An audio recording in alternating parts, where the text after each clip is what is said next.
Hey, what's up, everybody? Welcome back to season 2 of Conversations in Pop Culture. And before I introduce my guest, I do want to remind everybody that links are up above. So my guest's Kickstarter is up there along with Buy Me a Coffee. And so obviously I want everybody to go back the Kickstarter as well as Buy Me a Coffee, because every donation helps to make this show work and possible. And even going beyond that, please share this around. It means so much to me. So without further ado, I have comic creator Asher Humm on. So welcome to the show, man. Thank you. Buy me a coffee too. I would like a coffee. I need caffeine. I need coffee. It's a donation site. I need it all. I'm broke. I'm broke, lonely, and the only good thing that I got going on is I enjoy comics. So, and you have a comic that we're going to be talking about.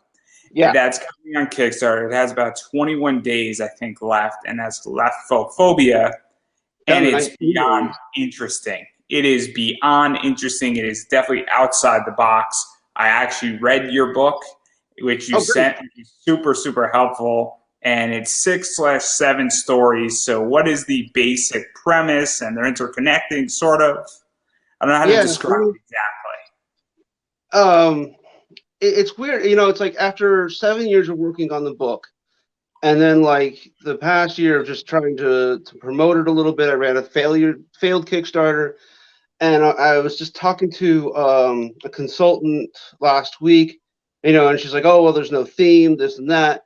But she's like, the title kind of makes you think of like an existentialism. And I'm like, huh. It's the first time I actually thought about it. I was like,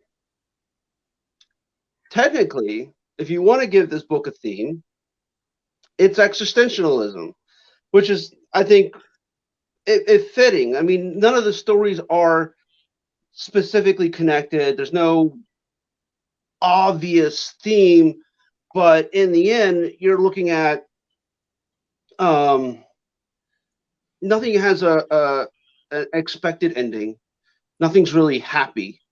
and so let's dive into this a little bit, because what is the book? Because it basically, we sort of have a guy waiting for a bus, and then interwoven is all these different stories of either people he witnesses doing something, or somebody sitting on a bus doing something, or somehow it gets connected back to him, and then it gets connected out of him again. And so where did this idea even come from? Because it's very cool, and I actually enjoyed the story, because I thought it was sort of out of the box and very interesting. I think the theme of it is just that it's somebody's everyday life, and all these stories are connected to this guy while he waits for doing a mundane activity. And I think that it's not that hard to get what this book is. Yeah, so it's like one of those things. I started out, just a comic book artist wanting to get in the field, and I've done things with people, and then I'd have people, give me scripts, and I'd look at them and like, these need a lot more work, and I just got tired of looking for a writer to work with, and I had ideas of my own, and I was taking public transportation to work all the time, so I started coming up with these ideas. So about 2013, I decided, you know what, I'm just going to write my own book. I'm just going to take these stories that are in my head, and I'm just going to write them and see what happens. So the stories just start out as just things that I came up with that I wanted to write. And the interconnected story of the guy waiting for the bus is actually semi-audio biographical. The locations are real. The my way, so it comes down from my one job that I had where I started writing it. I worked at a Fast Signs, which is a sign shop, and I would take the trolley into 69th Street Terminal, and then take the bus to St. Joe's University, and then stand there waiting for that bus to take me to work. And that bus was always late. It was like, there was one time I waited over an hour, and then I ended up walking to work. I found out walking was faster than waiting for the bus. And that's where that basically came down to. I was standing there for a while. So it's representation of me. That is the actual bus stop I stood at.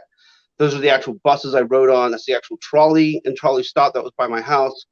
And even at the end, when he finally makes it to work, spoilers, not really, that was actually my job.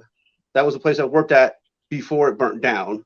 and they've rebuilt it. But the whole black stone diagonal wall, that was what it looked like when we first moved into that shop. So, and the people at the end there also are representations of the people I worked with. So it's, you know, I didn't really sit there waiting for a bus and then have like a bunch of stories kind of play in front of me, but I've experienced that wait, that ride, that frustration of where is this bus and why isn't it here situation. And then and to even go further into this, because so you're the character is waiting for the bus, and that's your representation. But then Yeah. what starts happening is that stories sort of get interwoven, and there's 6 stories, and the burden is the first one. And we might be ruining some of this. I'm going to try not to ruin as much of it as I can't possibly ruin, but it focuses on Emily, who has taken a temp job in New York City and pretty much, you know. Correction on that one. That's Philadelphia. Oh, my bad, my bad. It looks like New York, and I don't know the difference between New York and Yeah, that Philadelphia. first Clearly. page who gets off the bus, that's actually Philadelphia skyline. I took some pictures off of Google and used them. Fair enough. I stand corrected. But Okay. obviously, she's taking a temp job, and her life hasn't exactly worked out the best way. And then she takes this job, and it seems to be okay. But then, as the issue and the story goes on further and further, more and more is sort of put on her, and people are relying on her more and more. And she's sort of comforting and taking their burden and sort of calming them down. And pretty much things just get shittier and shittier, and then she's confronted with this thing called the burden, which is a creature-esque, almost spiritual thing that says you want everything to go back to normal. You're going to have to continue taking people's burdens. And this is a very interesting story because we see it slowly progressing. And it's very, very beautiful how it starts off very, very little and it gets a little bit more intense and more and more and more. She's taking on more and more of the burden, and then she's ultimately confronted with that choice of what she wants to do. And so, what was this like really building this out? Because it is super interesting. And it's also the idea of making this sacrifice, you know, one for all type of mentality to make, you know, for somebody to sacrifice and deal with that. And then to even have that on them where everybody can go back to being happy, but you're going to have to be miserable. And she makes a choice. And I'm not going to say which choice she makes. Yeah, that story. It was inspired from someone I used to see on the trolley. It was this woman who always looked like she was uncomfortable, but yet managed to smile. Like there was one time she was talking to somebody, I guess she knew, and she's smiling, but yet at the same time her eyebrows are like furrowed, where she's like worried. And it's kind of, I felt like it was interesting, like how, you know, someone who just always worried, but yet still able to smile at the same time. And it was just kind of an interesting kind of feature, and that's what kind of inspired that story. And I had a friend who's a former English teacher kind of helped me adjust the story a little bit to get to where it was, and a former coworker actually titled it for me. I couldn't think of what to call it, but The Burden, I think, is the most apt title that could possibly be fit for that. And I just love how it just starts off very, very slow. And there's something very nice about what is known as a slow burner, where, Mm-hmm. you know, you're not going right into it and it's just naturally progressing. I'm not too sure if this is 28 or 32 pages, but it's very, very nice in how it goes all the way up. And the pacing on it is Yeah, really, really well done. yeah, it's a 13-page story. It's originally planned to be a lot shorter. All those stories were planned to be shorter than they ended up being. So But what is that even like? Because I mean, obviously you did most of it. I think you did all the writing and you've done the art on yeah. it, and so it's just like, what is that even like for you? And obviously we're going to get into the rest of the stories in a second here, but what is that like for you? Because obviously it is an advantage if you're the artist and the writer. Yeah, I mean, yeah, there is an advantage to it because you know what you're envisioning in your head as you're writing it. So when you go to draw it, you have that vision, and then you can always make the corrections as you go. And it's like I would write things, as a script. As I was taught in college to write comic script was to, page by page, panel by panel, descriptions and everything else like that. I wrote it as if I wasn't going to draw it mostly. But even then, as you start to lay out the pages and the thumbnails, you realize that this needs to be stretched here. You get your pacing is sometimes a little off on your vision on when you're writing, and you have to extend your pacing. So when I say it was originally supposed to be shorter, I think maybe originally planned to be an 8-page story, and it just kind of grew itself. And I was worried that it would seem too slow, like sort of little repetitive as it went on and on and on. But hearing you, I'm glad to hear that it like that slow burn feel. It doesn't make you feel that way, and that was my concern at the very beginning. I'm like, am I just getting boring and just I'll be honest. You know what is once you get into the middle of it, you start understanding why it's going slow. So like the first 2, 3, 4 pages, it's like okay, this is where we're going. And then when you start realizing that it's getting more and more intense, that's where this starts to make a lot more sense. And that's what I think is very interesting about this story in particular is that the first few pages, you're like, she seems to sort of just be in a whining world type situation until then when you get to page like 6 and 7 on it, you're like, oh, okay, this is slowly increasing. And then towards the back end, it makes a lot of sense because the seeds were planted. And that's what I think people need to understand when they're reading this story is that there's a lot of stuff that's done in the beginning that's extremely relevant to the end. Cool. Thank you. And to even go further, because obviously this sort of ends, and then we go into another story, and this is the adventures of Dorian Tesla, and this is sort of the exact opposite, where this story starts off really fast, where he's pretty much about to be crushed and eaten by a gigantic squid kraken type creature. And then we backtrack, and obviously, Dorian is a spy, sort of 1960s vibe to him, has a lot of gadgets, knows how to get himself in and out of trouble. And then from there, we go backwards, and he's breaking the fourth wall, and he's in the middle of like a spy fight. And then, we go backwards and forwards at the same time in a bunch of ways. And this is just a crazy story, and it's fun. And on the surface, it has no connection until the end to, our main character who's waiting for the bus. So what was this like? Because this is sort of that fun spy vibe type comic that's just action. And we sort of have a sarcastic character, but he's also sort of the guy we're rooting for and telling us what he's doing. And he's got like 10 rules. Yeah. That the rule part was one of my favorite parts, especially when the improvise that he throws the scalpel and misses. Oh, that really gets me. But oh yeah, and the Italian curse word. I looked that up, and I had 2 different Italians look that over, and they were just like, they laughed because they knew the word. It was spoken around the house a couple of times, so they were familiar with that curse word. But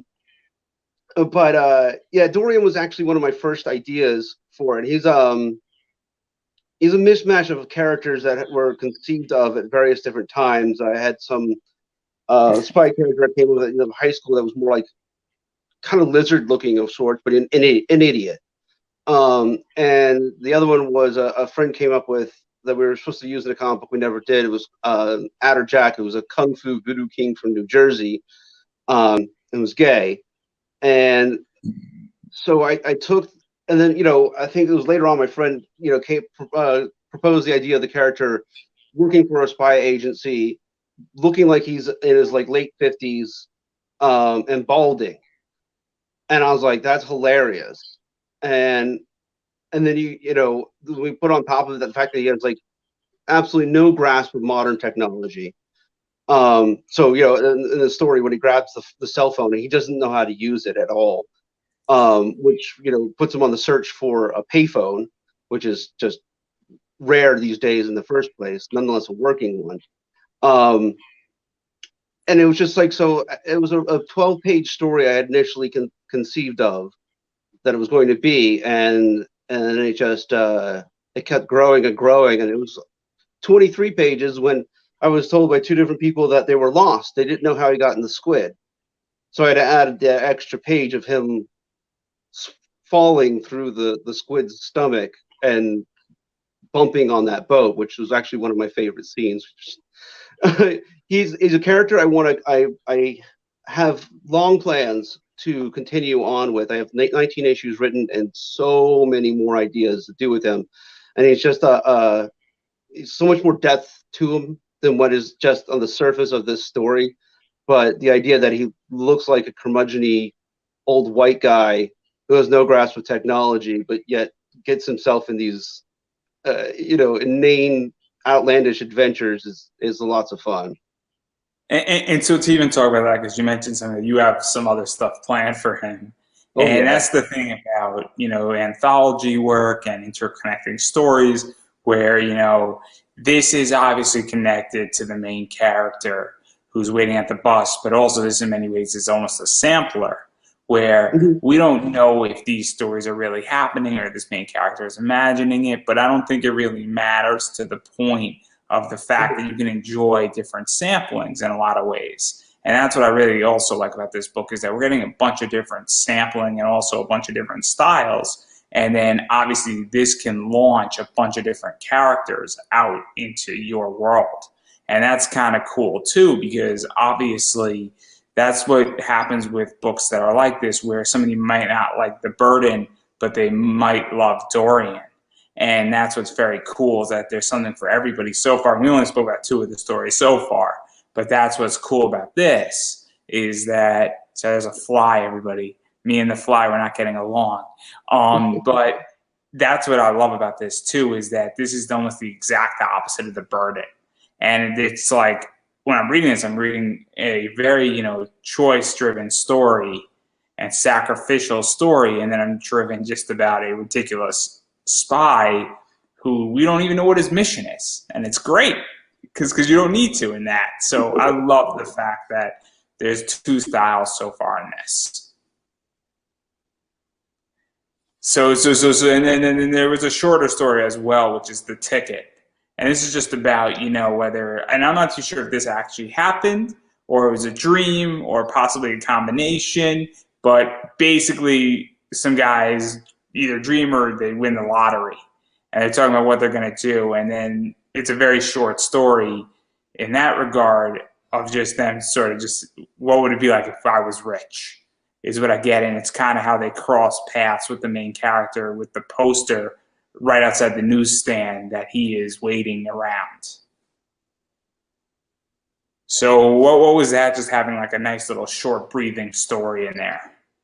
Well, that was my senior thesis in college, and we had to make conceive of a minimum of 4 pages, and so I had it all like thumbnailed out, and I was only really required to draw 1 page because of like we were running out of time, so I only drew 1 page out of that. So when I was trying to put things together, I was like, oh, I might as well just throw this in. It's already a complete story, beginning to end. I had the whole thing written out and sketched out. It's like didn't have to put really thought to it. But it's just a fun little story. And I had a friend I was talking to a couple weeks ago, and he was like one of the first people to read the book, and he was saying that one of the reasons that ended up, I think, on the top of his favorite of the stories in the book list is that it was sort of a different take on lottery ticket stories. There's people who win or people who lose, and the people who win, there's either the joy of winning or the stress of that you've won it and everyone wants your money. And this is like you get both in, I mean, I don't want to spoil it too much, but you get both in the same thing, a win and lose, all at once. And it's kind of fun and a kind of a relief on the idea of winning a lottery ticket. And then also what I like about this story is that it leads right into the next story where this entire story is that while these guys are sort of experiencing both sides of that, it also starts raining and our main character while waiting winds up getting a newspaper and using it as an umbrella. And I'm sure that that's not the first time I've seen people do that. And then obviously, I view that as possibly, the dream being over. You can interpret it that way. You can interpret it as a loss, and then when it's sunny out, he gets a new newspaper, and he opens it up and basically opens it up to a book review of The Last Sun.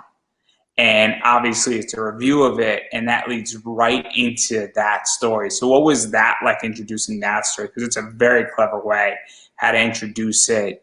And obviously, The Last Sun, when we get into it in a second, is obviously a story within a story about astronauts and where humanity has gone and a variety of other things that are happening with humans. So, what was that like having a really clever entryway in? Because this is, I think, one of the best entry points in Oh, the really? entire Thank book. you. Um, you know, well, the first story that I conceived of to make this connection was the end of Dorian Tesla, to have him walking down the street and seeing our guy. So everything else I kind of had to figure out how to connect them. That one, I'm not even sure. I think it's just because there used to be newspaper stands at that stop, and they're like free papers, free city papers. And I guess I was just thinking, what would be a good way of how would you incorporate a science fiction space related story into a modern world scenario? And it's like you can't just like walk into it. So I think that was I don't even know how I even came up with that idea, but I think it was like just sort of like, oh, well, that would Because it's work. almost putting a story within a story within a story, because he's almost reading like the review, and like you can interpret it as him reading the review of what is the book on what the story inside the story is, and then you get into like the meta of it all. And that's how I read it. And maybe that's not how it's supposed to be read, but I It's almost true, read it yeah. like he's. Yeah, it's a story within a story within a story within a story. It And keeps and going. so like I read it super meta, and then I'm like, this is really really clever. Where we have now a logical entry point into something, and then we get the story about how Earth is dying and this sun is sort of killing everything, and this astronaut is going from planet to planet trying to warn people, and people are sort of responding in a negative way, and then he's dying and it's his first and last, and then ultimately people really weren't paying attention, and now they have to live underground because like the world is messed up that they're on. And so obviously it's the story of, I guess, a father telling his son who's looking out at the stars during nighttime how we got here to some Yeah, degree. more like the last lack of stars, is that's part of the story, is that all the stars started to disappear, and they're two suns of the last two in the universe. Mm-hmm. And so what was even this like to conceive this idea? Because once you start getting into almost the meta, which is it's a story inside a story, it gets, very interesting on what's happening, because you don't have to make it seem like it's being told, but then you have to get that kicker in, and it sort of has to flow a certain way. And it's a very cool meta concept.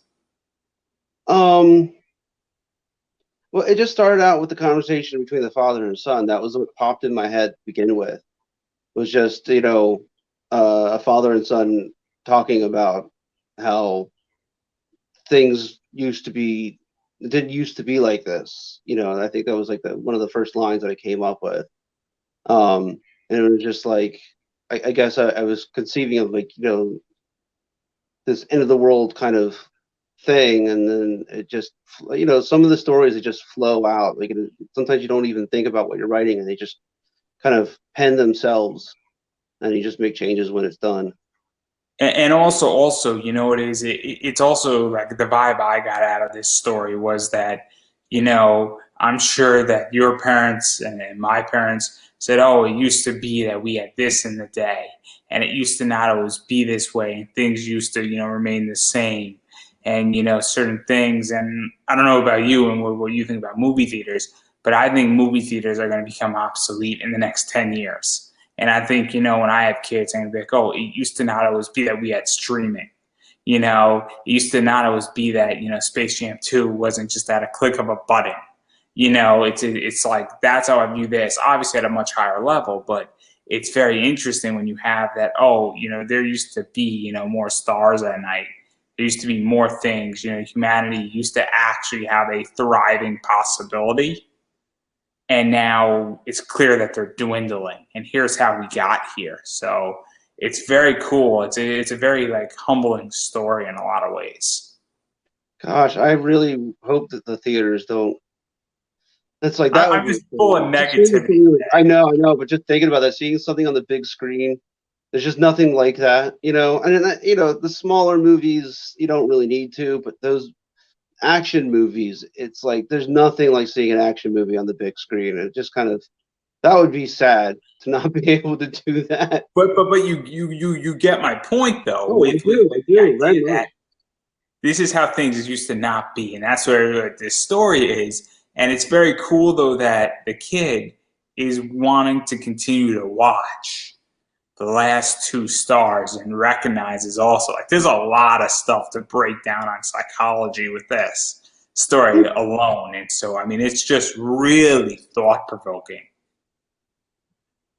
And Thank so, you. like when you're writing, I know you say the stories just flow, but what is that like? Because a lot of this stuff makes you think. It makes you say, "Hey, wait a second. Like, what if I was in that situation?" And that's something that I really want people to understand when they back this Kickstarter is that you're really backing, six different stories, seven if you include, the guy interjecting in between each story leading into them. And it's all in different styles. And also, a lot of this stuff is thought provoking in that you could read it every 6 months and have a different reaction to it. And this is the type of book that I feel like you could read in 4 years from now and have a different reaction depending on where you are at in your life. And that's something that's super interesting about this. Well, that's just that's my ego is being very much rubbed right now. That makes me feel really good. But I'm not trying to. I know. It's. I mean, when you read something that you really like, you'll talk it up, and it doesn't really matter if that person hears you or not. It's just hearing it. I mean, it makes me even more proud of my work, and I liked my work, but every time I have someone read it, it makes me even more proud of my work because I always get these reactions. Different, and everyone's reaction is completely different from the other person. I mean, everyone's point of view from what they've read is completely different, and everyone has a different story that they like the most. That's also what I like the most about the book is that it's like no matter what, there's a story for somebody in this, and that's wasn't my original intention. None of people's reaction, the existential kind of concepts that people are getting out of the book were never my original intentions. I didn't like go forward and thinking, well, what's the most like, what can you get to this and what's the most depth you can get out of the story? It was just I just wrote a story, but they apparently have just been coming across in so many different ways that how original it is, and it just it's heartwarming for one. I mean, this is my first foray into writing. So to even talk about the extent existentialism, obviously I've read, No Exit. I've read, The Virgin Suicides, which deals with that. And, obviously there's some episodes in The Sopranos that deal with that. And so, but I'm no expert on existentialism, but I understand a little bit about it. And it's and to even go further because, and I'm curious how you feel, because I think 5 years ago, these stories couldn't be told. And I think now with indie creators and indie comics being so prevalent and, Kickstarter being such a viable platform, this is actually can be told and people are interested in this and that, there is a market for it. And so I'm curious how you feel about that because, obviously 5 years ago, indie comics were not as big. And also I think people are sick of superheroes. Like personally, I'm tired of superheroes. And yeah. I love Batman and Superman, but it doesn't suit me anymore. Like I'll read a Batman comic every once in a while, but it's not what like gets my mind thinking, or it's not what I'm interested in reading. I'm more interested in some more obscure stuff right now, or some more, things like the Black Dahlia, which I'm reading right now, which is about that horrendous crime in LA. And Yeah. so that to me though couldn't have been done 5 years ago. And a book like yours, I don't think could have been done 5 years ago either. Wow, because I started it 8 years ago. but But it couldn't have been done. But I going guess with it was it. on the edge of where it was for the beginning. But the idea is that I think this is viable now. I think people are Yeah. interested. I think that the indie market is big enough that this type of story and this is actually viable. And even just the fact that indie comics now as a whole are actually competitive and that people are looking for alternative content. Where I know that you started this like 8 years ago, but I feel like indie has reached the point where these types of stories can now be crowdfunded appropriately and published, and that there's a market for it. Yeah, I agree. I mean, I'm definitely on the page of. I'm not a big superhero fan. The superhero comics I get, which are few and far between, are definitely not your norm. I was a big fan of Squirrel Girl when that was out. I initially got that from my daughter, but then found it was awesome and started collecting it myself. You mean you took it from your daughter for yourself? That's what you mean? Well, I bought it for her, and then I ended up reading it and keeping them. No. You stole it. We all know the truth. You're just trying to You look didn't like a ask good for father. it. It's all right. I just thought she'd like this.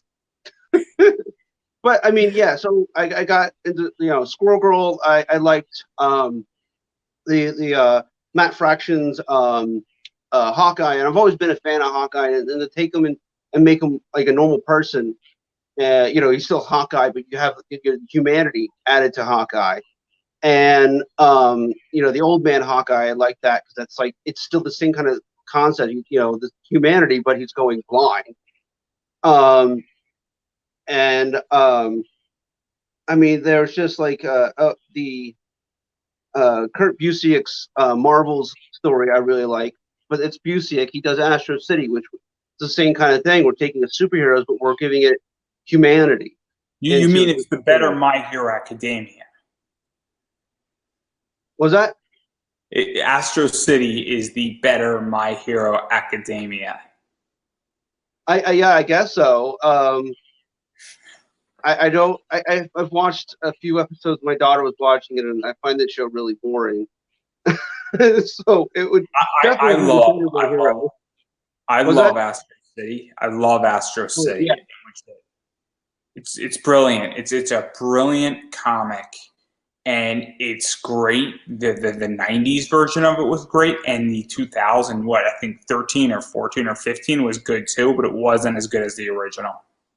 I mean, you don't really like lose. Like it's all like the great thing about Astro City is you always have a jumping on point, and you never have to know what happened before, because each one's somebody else's perspective on what's going on, and the superhero lives are really not the life you're focusing on. You're focusing on the person who's surrounded by the superheroes. What we would be like if there were superheroes, just us and our life. And the way he's doing Marvels, it's kind of like a mix of the two, and he's throwing in like a lot of the '60s, so you get this classic stuff, even characters before they become the heroes, to the modern day, and so you're kind of seeing these things from both angles, but yet they're still like one of the more recent ones.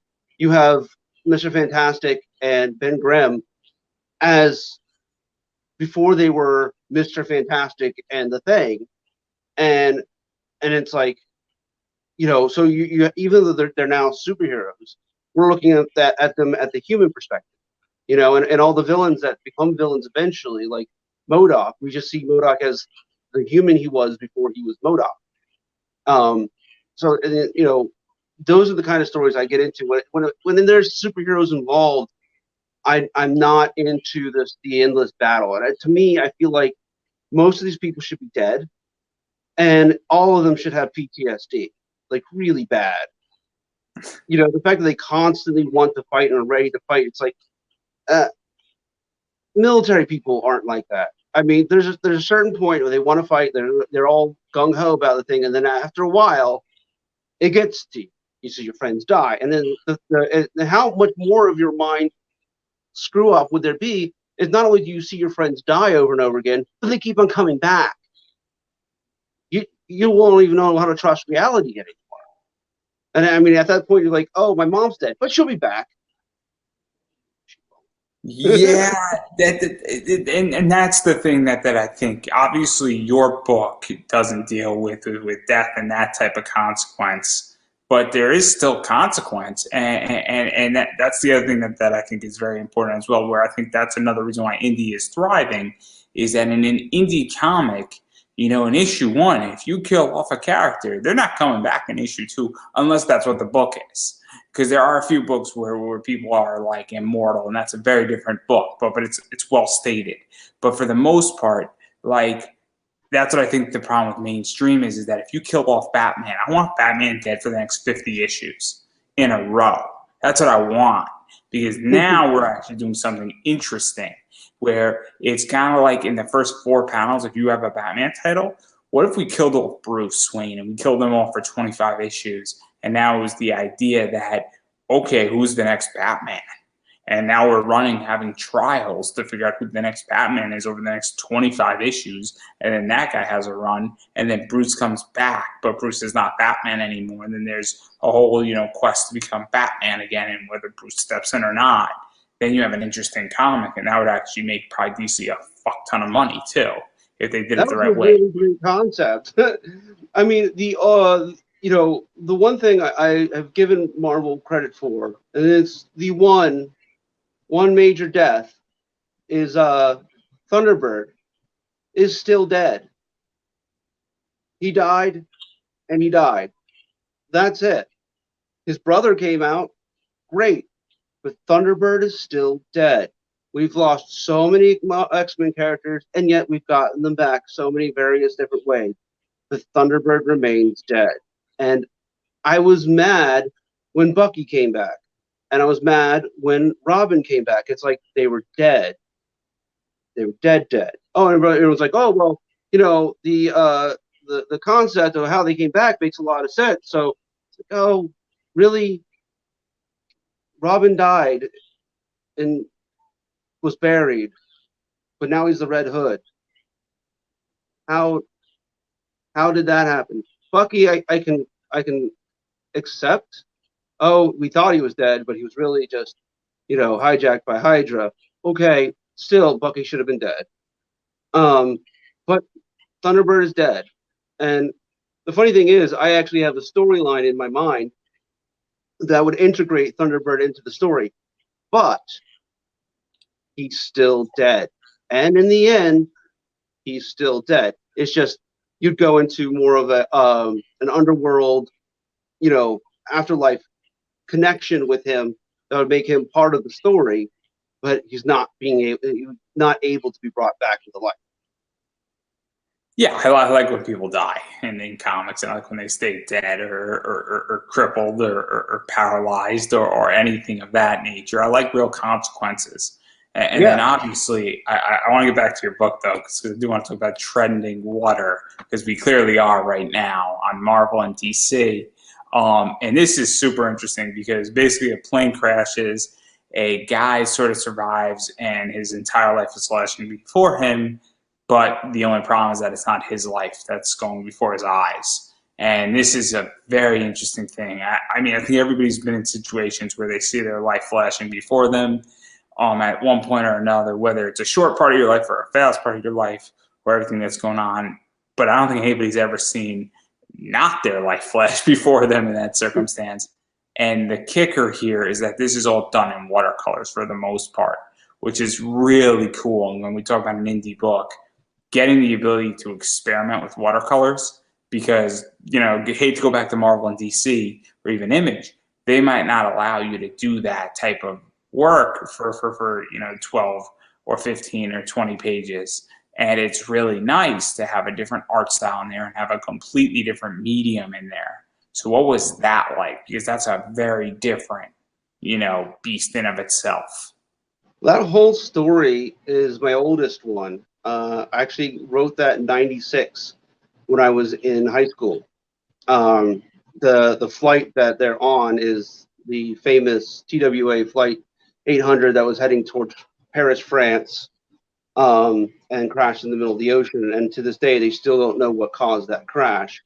And in fact, one of my favorite bands, which pretty much nobody knows of, called Elysian Fields, they're from New York, but they're really famous in France, especially Paris, whatever. So the lead singer had a ticket on that flight to go to France, and she ended up having to cancel it. So she skirted death. And I forget which comic book creator. There's a famous comic book creator that works at Marvel whose sister was on that plane. So the concept came from that. And even though it wasn't inspired by it, I like to refer to that story as my occurrence at Owl Creek Bridge. Have you ever heard of that? I don't think I have, so I'm not exactly familiar. So it's an old short story that there was a foreign film made, a short film that was used on Twilight Zone, even though it wasn't filmed for Twilight Zone. I think it was used in one of the earliest episodes, not the first. And the whole there's not really much speaking, except the words that are used are from the military and it's in another language. But basically, you have a guy who is about to be hung off a bridge, the Owl Creek Bridge. And they count down and they drop the board and he falls and the rope snaps and he falls in the river and he swims away and they're shooting at him or whatever. And he keeps on swimming and swimming and finally he gets to apparently his property, sees his beautiful bride, and he's running up to her, arm stretched. She's running up to him, arm stretched, and right as they're about to embrace, the rope around his neck snaps and he dies. It was this short time of him falling that he imagined him escaping and succeeding. But the fantasy is cut short. And so I see the treading water as sort of that, even though it's not really that. You have a guy who's in a plane crash. Everyone's dead. His family's dead. And as you said, he sees his life flash before his eyes, but it's not his life. And then, I don't want to ruin the end, but it's kind of an occurrence at Owl Creek Bridge sort of ending. And what's really cool about this is that this is the majority of this story is done in watercolor. And so what was that like? Because that's a very cool concept to do. And it's obviously very different than the other stories, just visually. And the idea of what you could do with watercolor is not the same that you could do with digital art or even Copic marker or even just like marker work or line work or pencils, because it's just watercolors lend a different style and a different texture feel. Because this story feels different and it looks different, and the texture of it, I guess if that makes any sense, of what it looks like on the paper is significantly different. Being that the sub story, which is the most biggest chunk of that story, is basically supposed to be not his life. It's supposed to be, sort of a fantasy of something or whatever. I had to think of something, if everything else is going to be computer color, we need to be able to take you out of it somehow. And black and white wouldn't really do it. And yeah, you could digitally color it in like more subdued tones, but that wouldn't really, strike it really either, because there's a lot of visuals in that are just, colors are a huge part of it. So, I had concepted earlier that should be watercolor.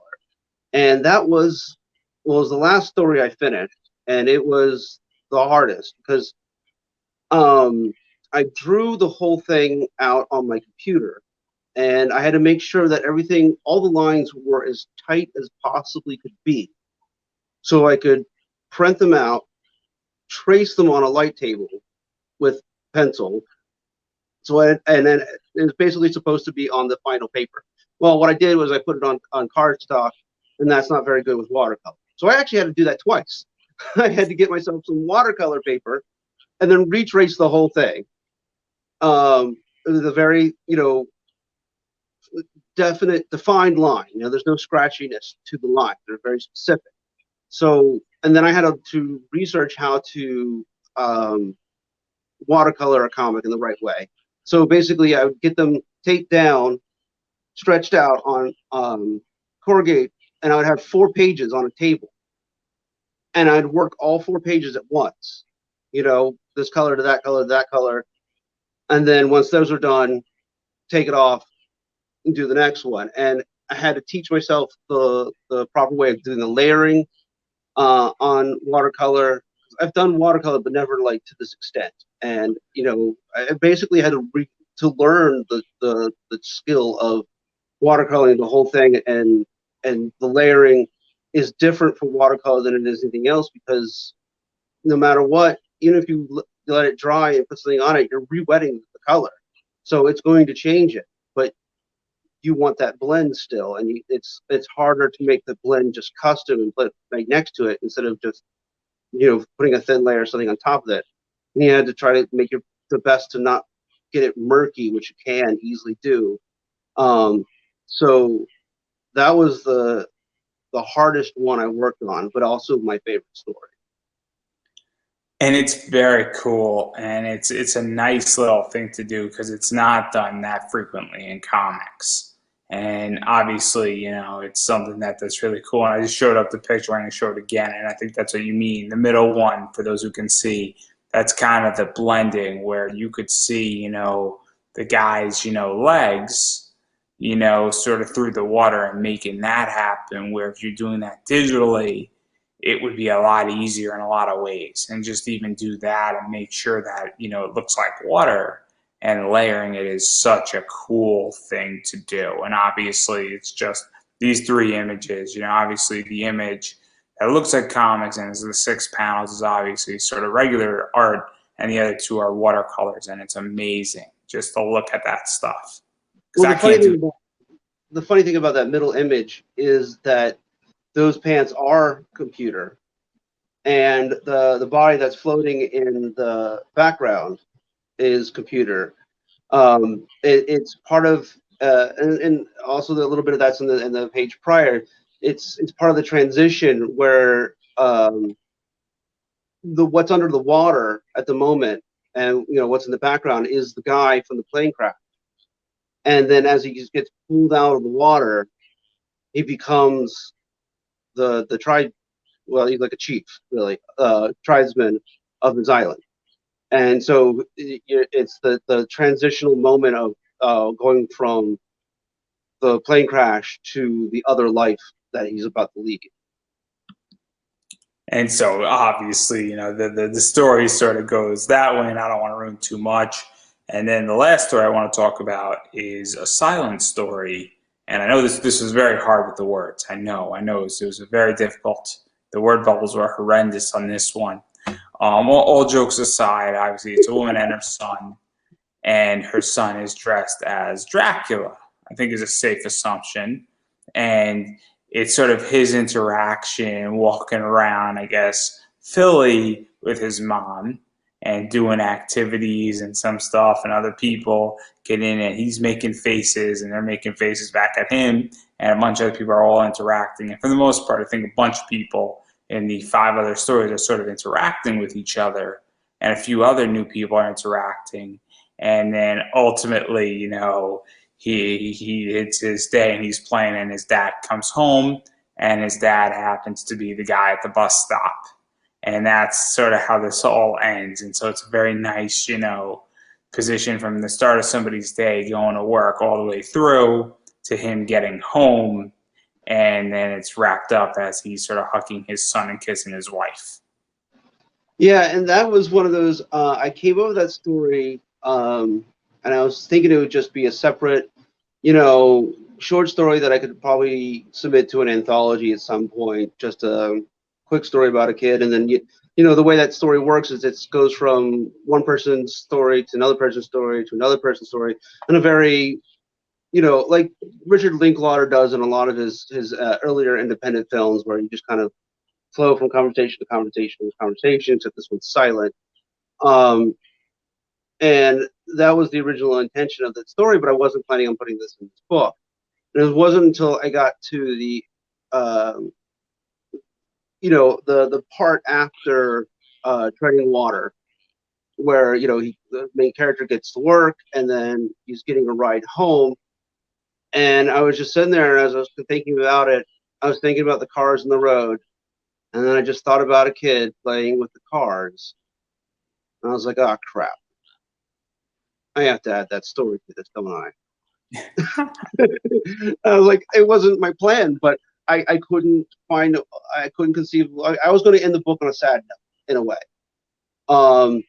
You kind of had a bitter taste, but it was a good bitter taste. And then I just I had no choice. I had to add the story. It just fit, and then that gives it sort of a happy ending, but it's more like just an everyday kind of ending too. I mean, you're married, you have kids, you go to work, you come home, they're happy to see you, hopefully, and that's just the way life is. No one is thinking, oh, he must have had a really crappy day waiting for a bus all day. They're just like, oh, I'm happy to see you. And that's the thing that I like about this book is that it's just sort of a mundane day with this character, and then it's all of these stories that interact, and then he comes home and he has a wife, he has a kid, his kid's happy to see him, he seems happy to see his kid, and it's just sort of that entire thing where it's a crazy day if you look at these six stories and how they interact with each other. But it's also the idea that, well, this is just also a normal day at the same time. And it's very nice to leave it on a happy note, especially with a book like this, where it wraps up really nicely. And then, we can imagine that this is what is his next day going to look like? If this is just that's my question is that what does his next day look like in this world? And so it's super, super interesting because this is sort of just clockwork, and I can relate to this very, very well. So that I love it. I mean, I have other ideas for another book. It's one of those things, like kind of how this one organically kind of came to me, story to story.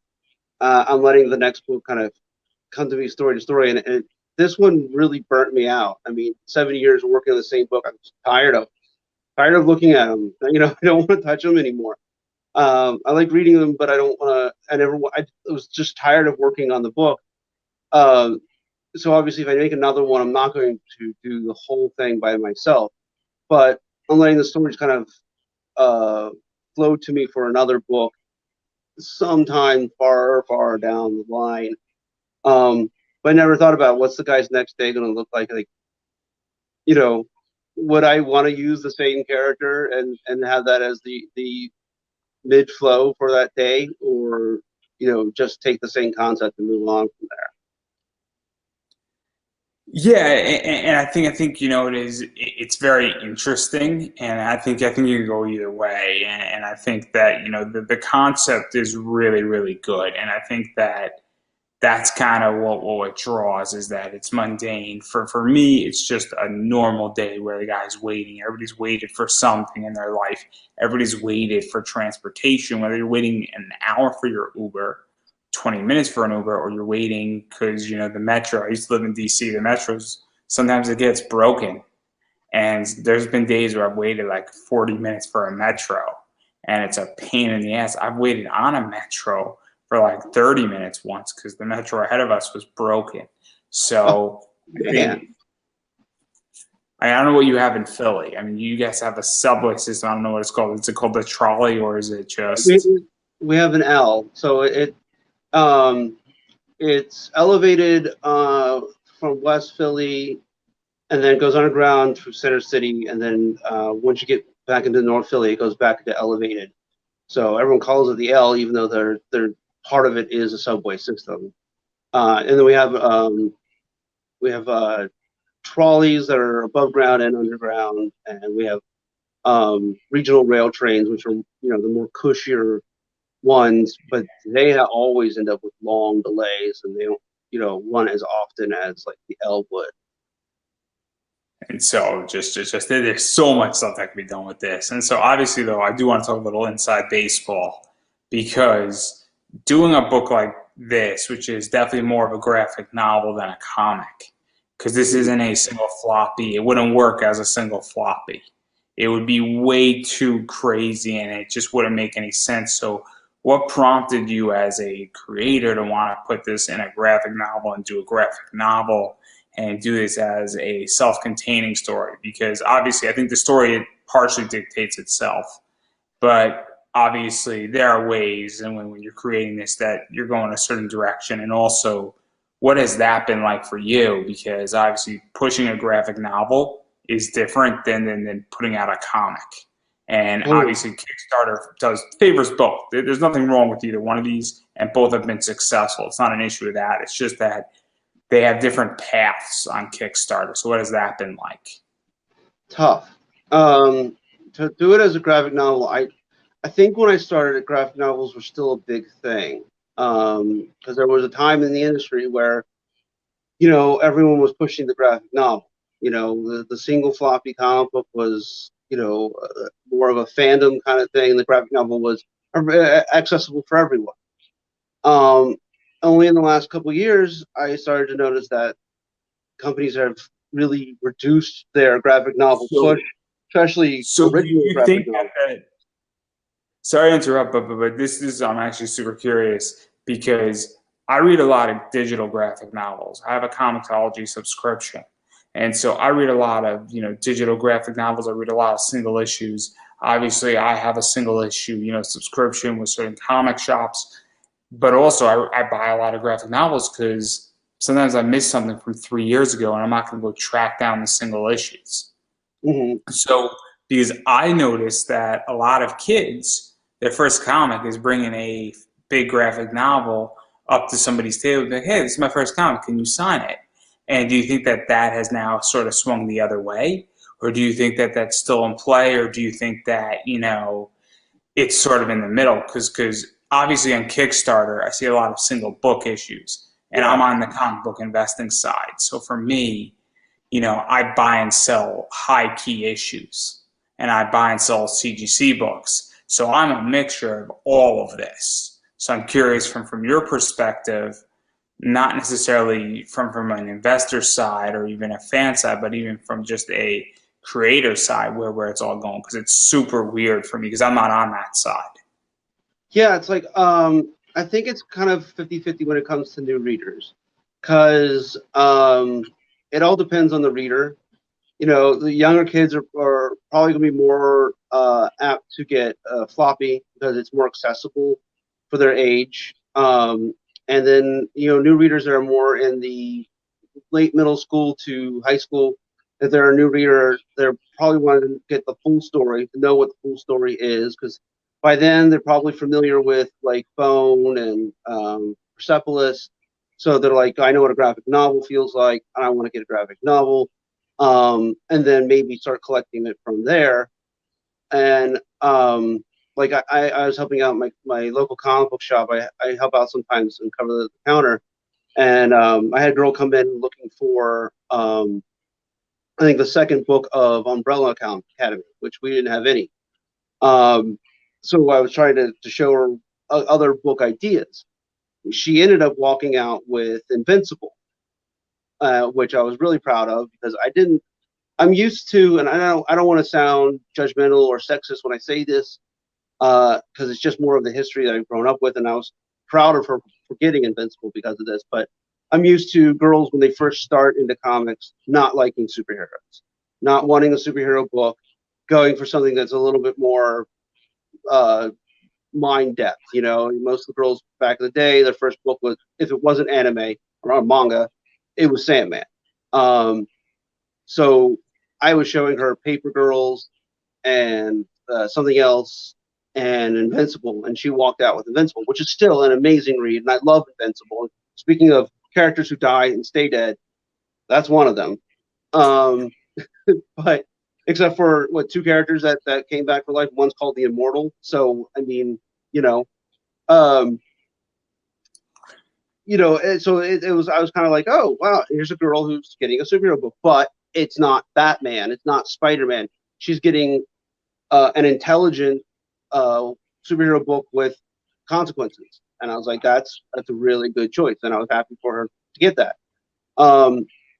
So I think, but when people become, are more of adult age and collectors, and usually people like us who've been collecting since we were kids, the single issues are what all the companies are pushing. Alternative press got rid of their graphic novels unless it's a collection. They no longer print, original graphic novels anymore.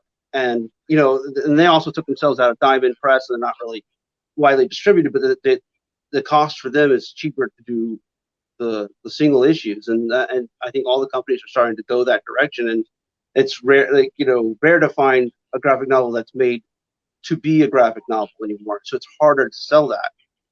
Even on Kickstarter, where, like you're saying, the single issues, there's a lot of them on there. I think what I was even told from the consultant that I talked to was that this is too big for a first Kickstarter.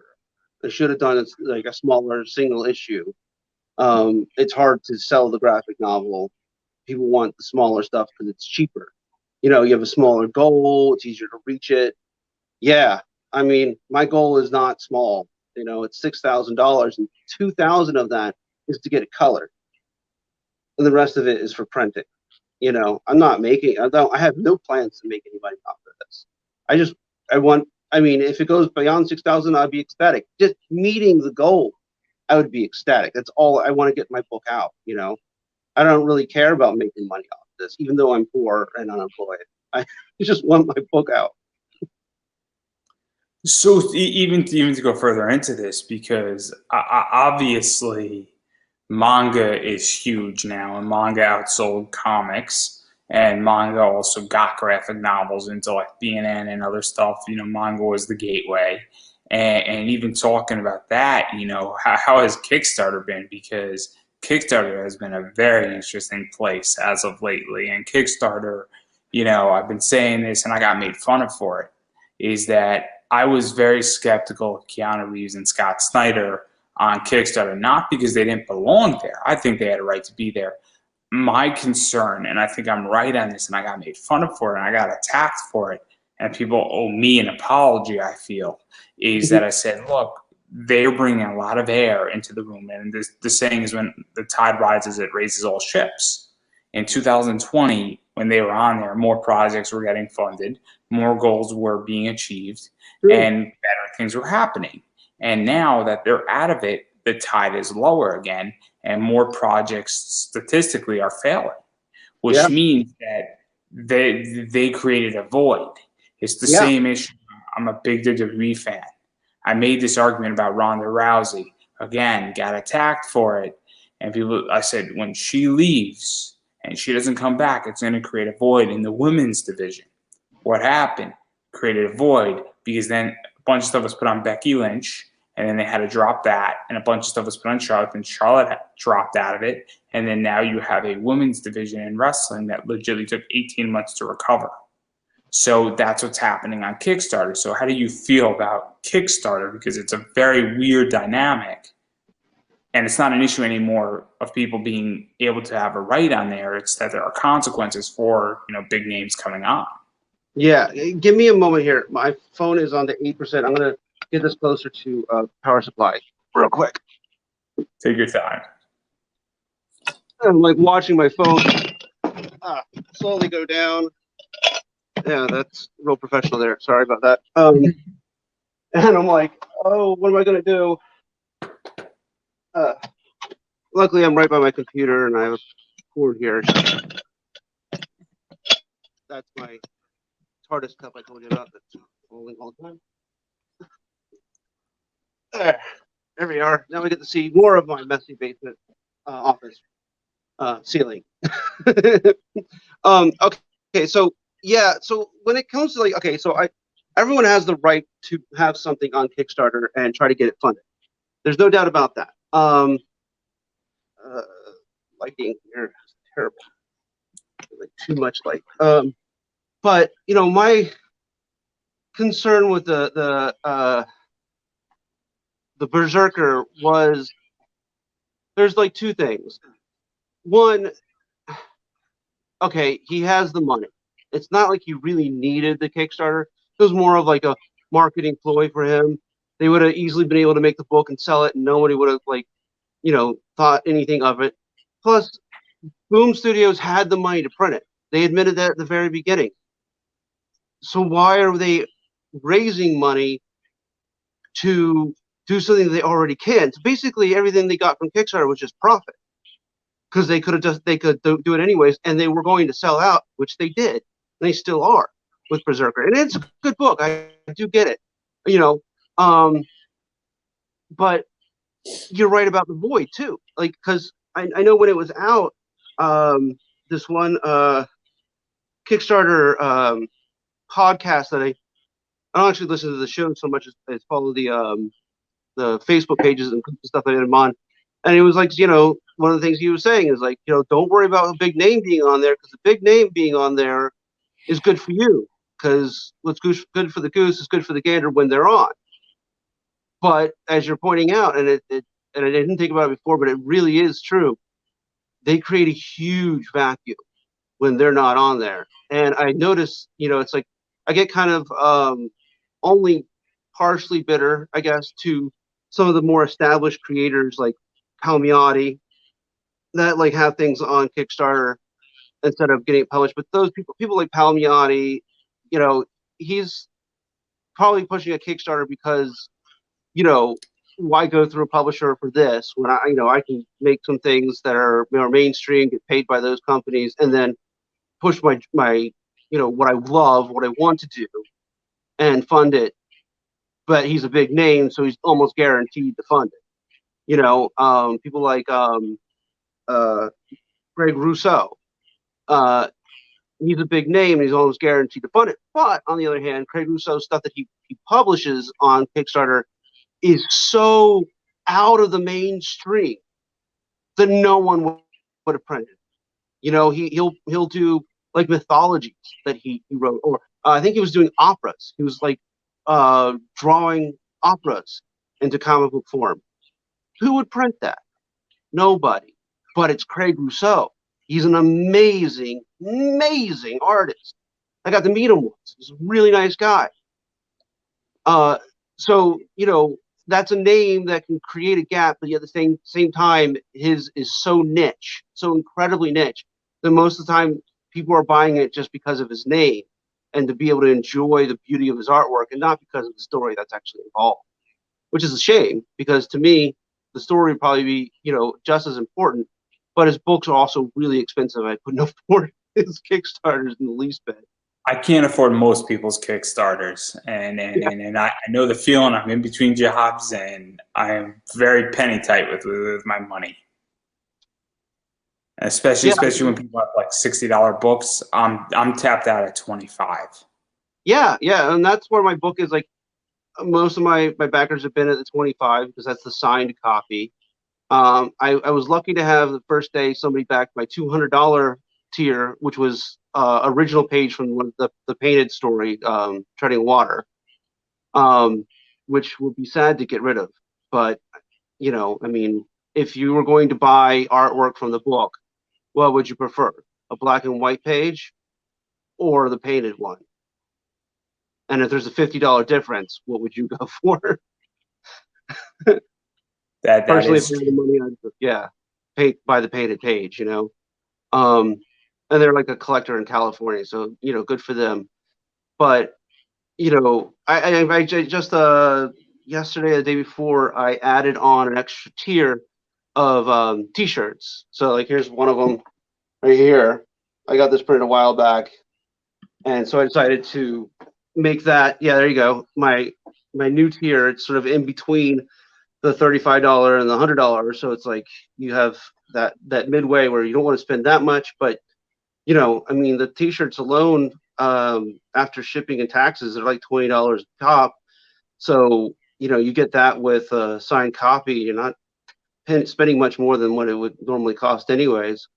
But you get a shirt out. So to even talk about this, because obviously I do want to get into rewards. So obviously you could back the project for, you could donate obviously without any rewards. And there's like a $3 shout out, which is just a thank you, sort of more than just backing without support. Then there's digital copy, and then there's the soft cover copy. Then there's the signature numbered and signed copies, and then there's a sketch card fan of a character from the book that I think you're doing.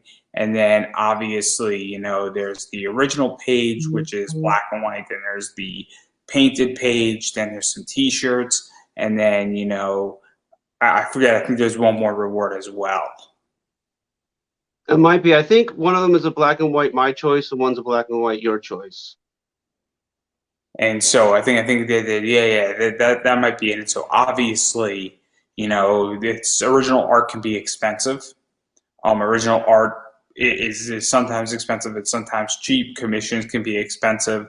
No question about all that. So obviously, what is it like to have these many rewards? Because obviously, having a signed copy of a book is always cool, and numbered copies are fun, and all that stuff. And so obviously, what has this been like? And also, just offering original art is something that people really like. It's like I know what it's like. I mean, there's a lot of people who love to collect original artwork. Whether it's a custom sketch. People have those sketchbooks they take around to cons and get them drawn by so and so.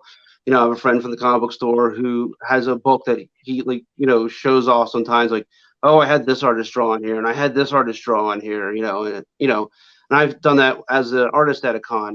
Somebody had a book that was like dedicated to the Crow, and James O'Barr drew the first page, and then you'd have all these variety of different artists at different levels draw the Crow in there.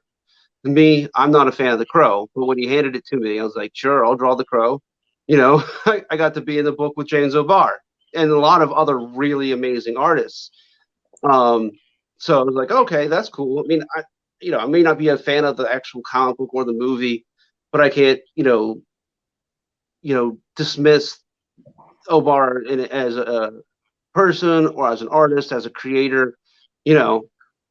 Just because you don't like one thing doesn't mean that there's nothing else, by that person. And so it is still an honor from someone who's as established as he is.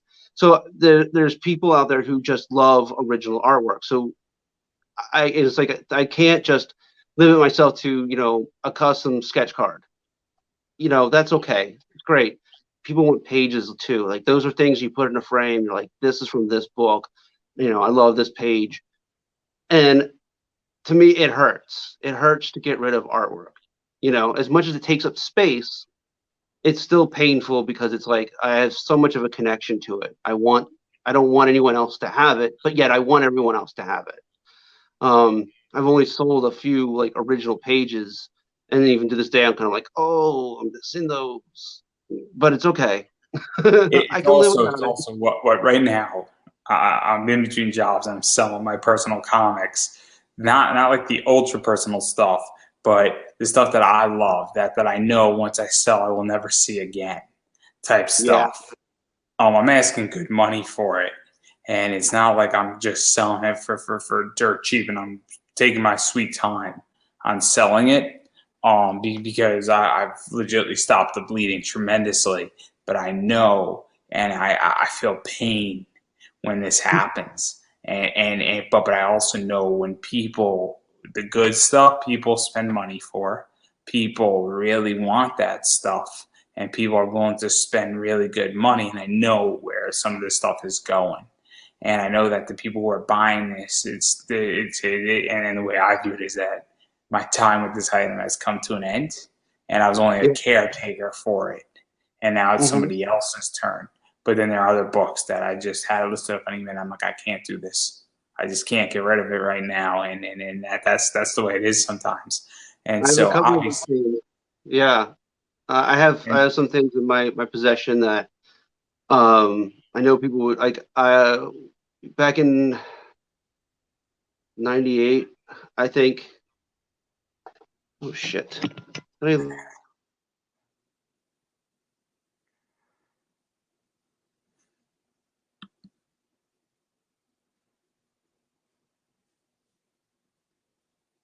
no.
Hello.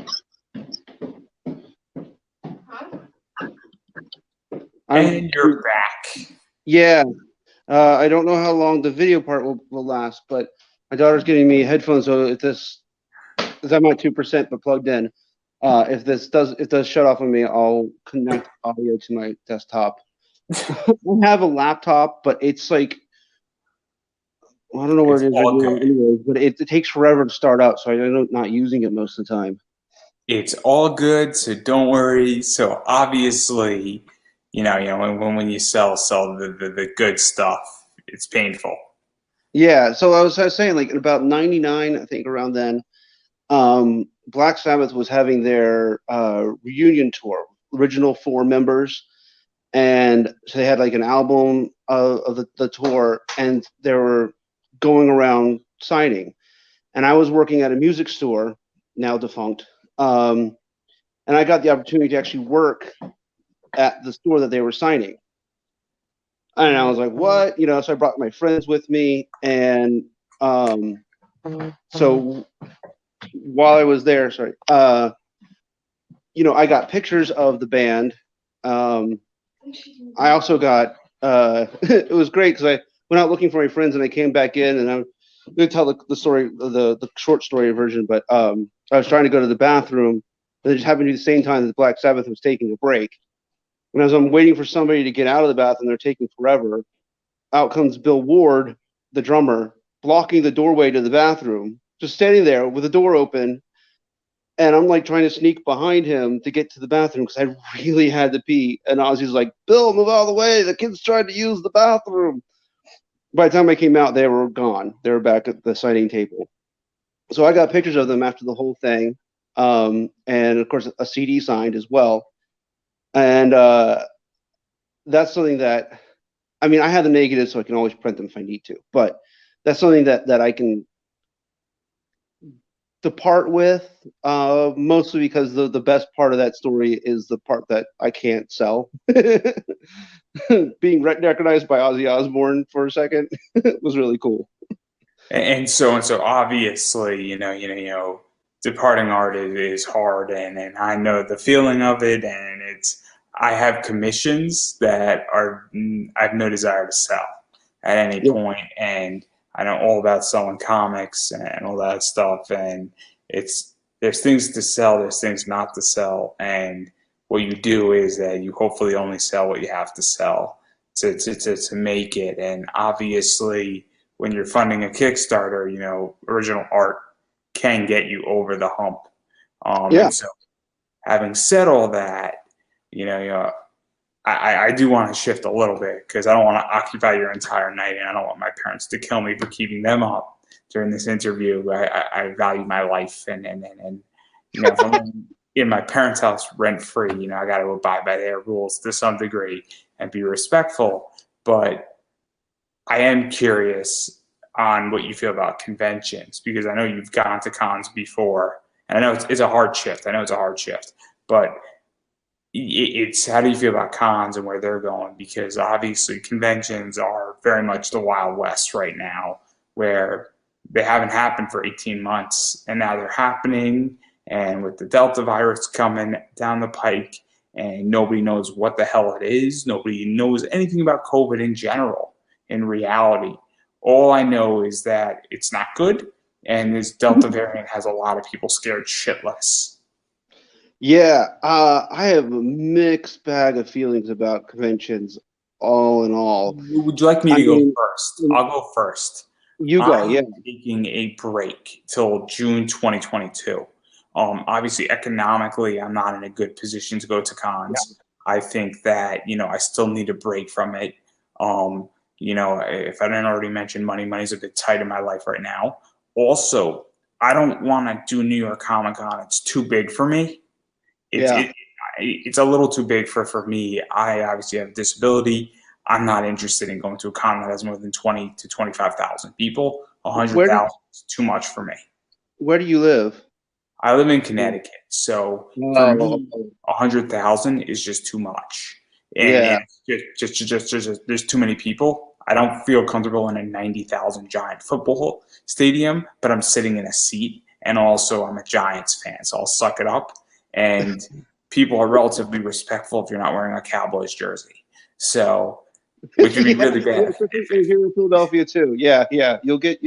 There are some rare Cowboy fans here for some reason, and it's like a but bitter enemy here. but my point I'm trying to make is that I'm not doing anything until 2022 in June, Yeah. earliest, because I want to let the dust settle. So I'm curious how you feel about where it's going, and even how cons have to adjust, because I've never sat behind a table. I've never bought a table. I've never been a vendor or a dealer. I've only been a panelist, and I've been a fan. And so I don't know how you feel about it and where it's going. Um, I think that's the smartest move. I mean, okay, I can understand why the cons are opening up because, one of the things is, first of all, you don't want to be forgotten. Uh, Second, everyone's kind of itching. They're getting this, cabin fever, and just to be able to do something that they felt like they've always been able to do, and suddenly now we can't, is like, you know, let's make it available. But not all cons are opening. San Diego Comic Con is not going to be open. Or didn't open. They did like a digital panel discussions and stuff like that. And I think big ones, like New York, shouldn't open. Smaller ones, I can see that, especially those like really small, they're mostly collectors cons. Totally, that's fine because there's not like you can really keep the distance there at those places. No, excuse me, no problem. So I can understand why they want to open because it's just that itchy feeling, and yet at the same time, it's like keeping your distance from one of those things is not a bad idea. I mean, who would tell you that keeping distance and safe from other people so you don't catch a disease is a bad idea? No one, no, unless they're Trump. I mean, no one would tell you that. And I think all those cons should require masks, no matter, regardless of. I mean, especially the bigger ones should require masks regardless of vaccinations or not. Like I'm fully vaccinated, so it would be a problem for me. But yet the same thing is, I could technically catch the Delta variant, even though it wouldn't be nearly as bad for me as other people. I shouldn't get myself and the risk, or if I even had it and didn't know it was asymptomatic, I shouldn't get other people in the risk. If I was going to be in a I'll one up you. situation, should be masked. I'll one up you on something. So con crud is real. We know it. I know it. And you ever been to a con and then Monday morning you're not feeling too hot? I Oh, mean, definitely not to, but yeah, I know that can be a thing. and so for me, I'm not ready to jump back into the swimming pool when I'm fully vaccinated. It's not COVID that I'm worried about. It's I don't want to catch the flu and I don't want to subject myself to anything that's complicated, not to mention that economically I'm a wreck. Yeah, Meaning I'm not going to be homeless in the next 6 months, but I don't have an extra, $1,000 to spend at a con. I'm using and also, I mean, I have a lot of inventory in my business of buying and selling comics. And so I don't want to carry and buy any new merch that I need to carry and flip because that's just not where I stand on the issue. And furthermore, I don't know who's coming out to this stuff, and then God forbid, what does it look like in October? Because, and also, there's just a lot of crazy stuff going on in the world, and also New York City isn't exactly safe right now. It's really not. It's problematic. I just left DC. You're in Philly, right? Philly has the yeah, worst homelessness in the country. I really? mean, it's up there. It's like 13%, which is crazy. You as a city have a big homeless problem. That sucks. We have a lot of problems. We have a overweight problem. We have apparently one year we were just written as the worst drivers in America. As much as everyone in Philly complains about New Jersey drivers, apparently we're worse. Whoa, whoa, We whoa, don't do whoa. that. I mean, they're pretty jerky around here. Hey, I'm driving here. Anyway, I don't want to get you in trouble. We're already ostracizing New Jersey off of your customer base here. I don't think this is a good marketing plan for us. It's a Philly thing. I mean, it's pretty much anywhere in any city. Your city's the best kind of mentality. So you think other drivers are worse than you. You know all that stuff. Even going further, because and I'm not touching cons till 2022, just in June, just because of That's smart. my situation, and I don't want to risk it, and I also want to see where the dust settles. And I think it's very important to understand, saying, look, if you want to go to a con, I'm not going to stop you. I mean, I'm not too sure if masks should or shouldn't be required. I don't know, to be honest, but I'm not going because I just don't want to risk. And also, it seems to me that it's going to be like the Wild West, where it's going to be very chaotic. I feel, and I feel Yeah. that it's not going to be clean. And when you have 100,000 people, we don't know what cosplayers are going to be doing, and there's just so many unknowns in my world. And also, I'm a panelist. Our panel seat's going to be limited. Like I have a million questions for New York Comic Con, and I would love to have them on this show to say, look, I have a million questions as a fan, and I would love to do this interview, and let's just address some of these questions because that's where I stand on the issue. Is that if I speak to 250 people and now I can only speak to 120, it becomes very not advantageous for me because I'm trying to sell you me and my podcast and my brand, and now you cut my sellability in half. Yeah. And that's an issue, and it's a big issue I think for creators, where if now you basically say, well, 70,000 people can come in, not 100,000, you just cut my margins by 30%. So what do you do as a panelist? Are you like the panelist host? So I host, I do the PowerPoint all by myself. I talk about the topics all by myself, and I'm a one-man show, and I come up with concepts. And I've done everything from comic book investing to talk about podcasting and media, and talk about manga like Osamu Tezuka, to just sports animes and comics and a variety of other things. And so I basically build an entire PowerPoint for 45 minutes of talk, Oh, okay. and I I don't get paid for it. no, people don't normally get paid to be a panelist. They just do it for the fun of it. Um, yeah, I've been to only a handful of panels. I went to um, But this I'm is thinking not of his about name. me.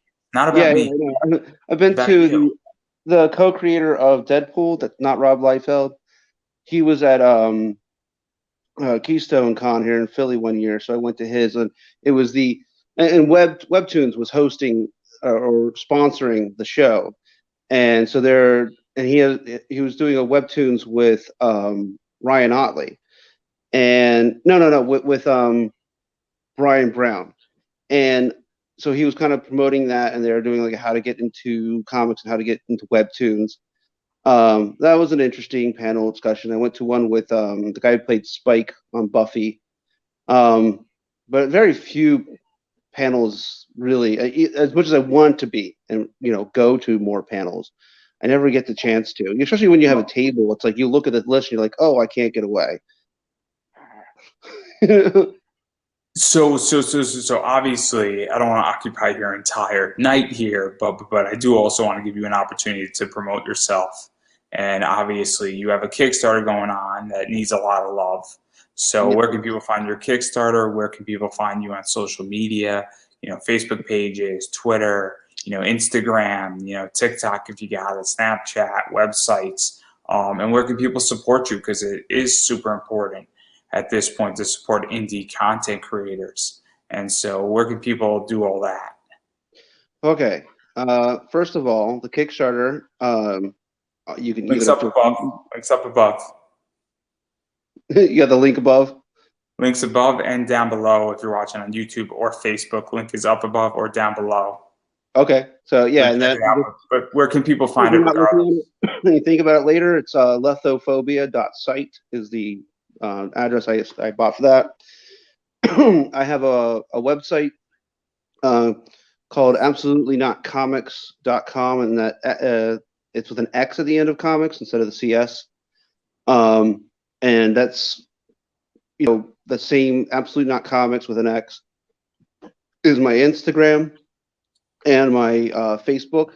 that primarily promotes this book, but you can also find me under Asher Humm on Facebook and Instagram. My Twitter it's an odd one. It's PYCCA, which is Pica underscore Asher.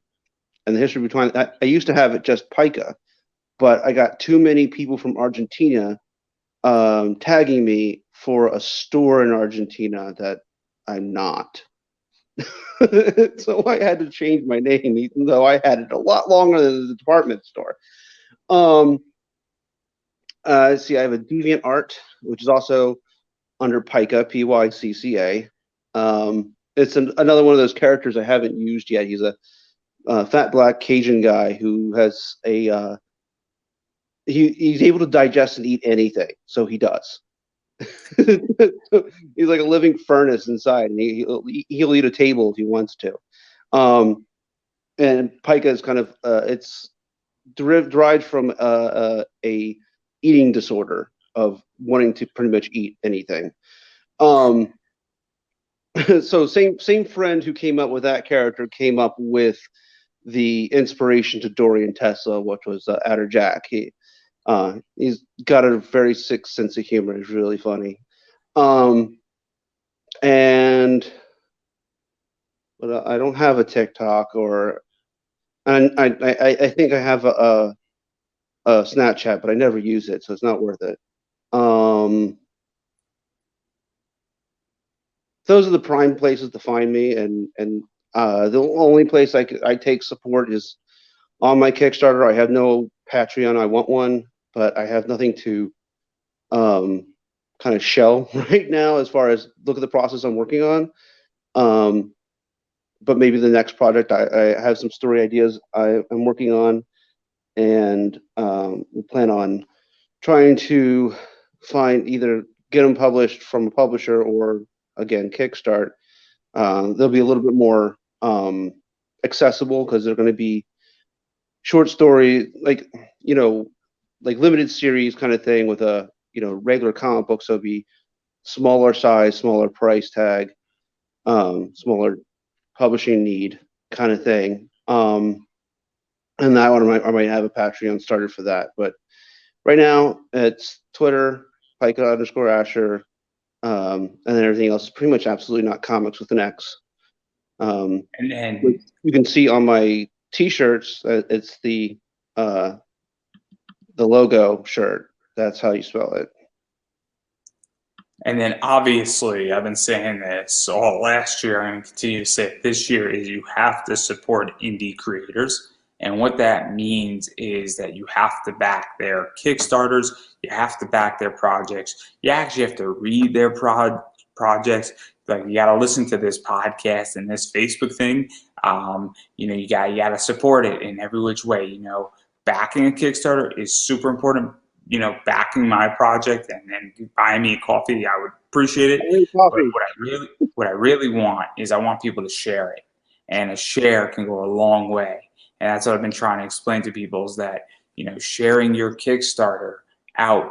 You don't know who's watching, you don't know when they're watching, you don't know who's looking for something very interesting to read, and maybe they're like, oh man, this is great. And if it gets in front of the right person, they're going to buy it. And it makes a huge difference in that realm. And so I encourage everybody to share Kickstarters out there. If you want to back it, please back it. And you find what we spoke about the last hour and almost 2 hours at this point fascinating. You should back it, but even more so, you should share it out there because it makes a huge difference. And I cannot emphasize it enough. And if you're going to share the project out, and Asher's project, you might as well share my podcast out and this project out as well, because that also makes a big difference. And that's all I'm asking people to do, because it makes a big difference and it matters right now more than anything else.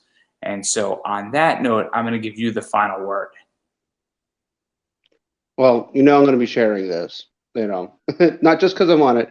I've definitely enjoyed talking to you. So this has been, definitely going to follow you at this point. I didn't know much about you beforehand, but you're really interesting to listen to. And so I definitely, everyone recommend subscribing to him and sharing it and give him a cup of coffee, and then back my book. You know, a little cautious. A coffee and a book. Well, I'm not advised and against compliments. I love compliments, and I'll take compliments. And on that note, I believe that is a wrap. Thank you.